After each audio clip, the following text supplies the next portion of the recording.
again! Today I'm gonna show you how to bake Japanese cheesecake on a stovetop.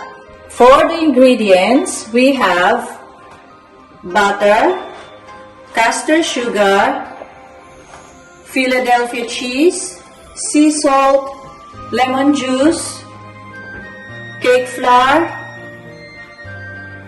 full cream milk, cornstarch, and 6 egg yolks. And for the meringue, we'll be needing 6 egg whites, cream of tartar, and castor sugar. Now first, we're going to whisk the butter,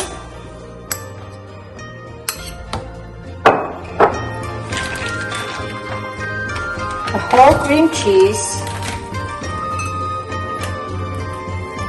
and sugar. And we'll whisk it until smooth.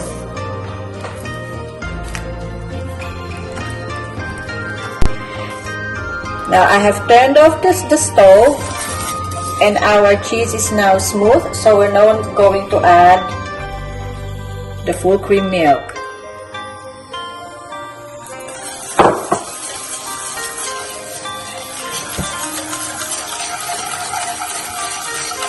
And next we're gonna add the egg yolks.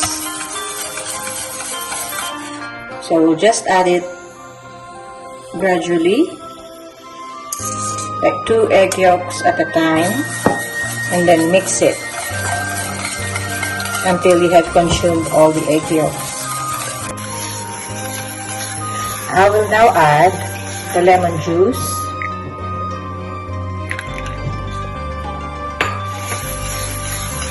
whisk it again, and then we will now sieve the cake flour and the cornstarch. Okay, so I've got here half cup of cake flour.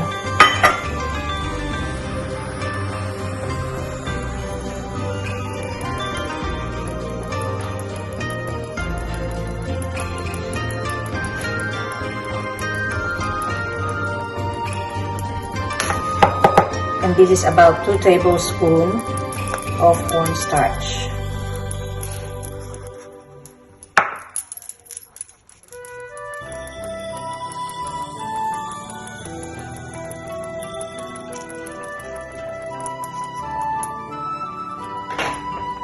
Then we're going to add the salt.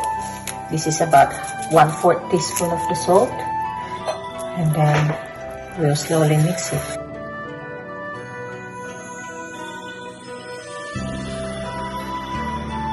So we'll whisk it until it is soft. The meringue, so we have here egg whites. Then I'm going to combine it with the 1/4 teaspoon cream of tartar. And we whisk it until it forms a soft cake. So once you see that it's bubbly, you can start adding the sugar gradually.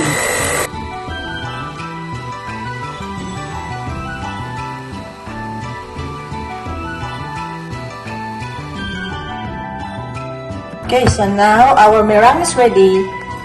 We can now slowly fold it into our cheese batter.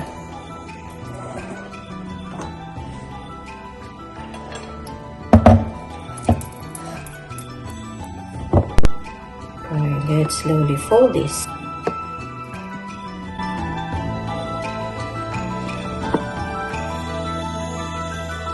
Do not overmix your butter because it will end up, your cake will end up firm. So we want to achieve a very soft and fluffy Japanese cheesecake. So you have to mix it with love.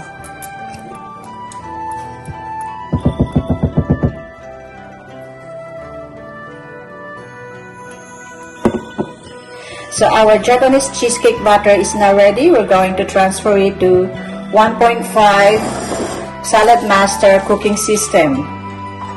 So I pre-cut the parchment paper so it will be easy later on for the cup cheesecake to remove from the saucepan.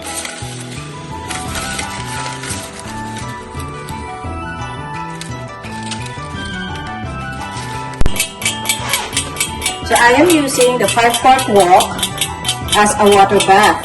So I have pre-boiled the water.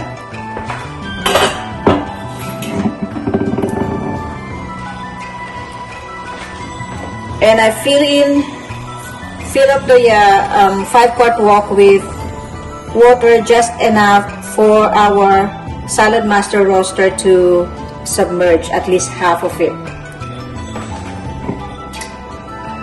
Then we'll just going to cover it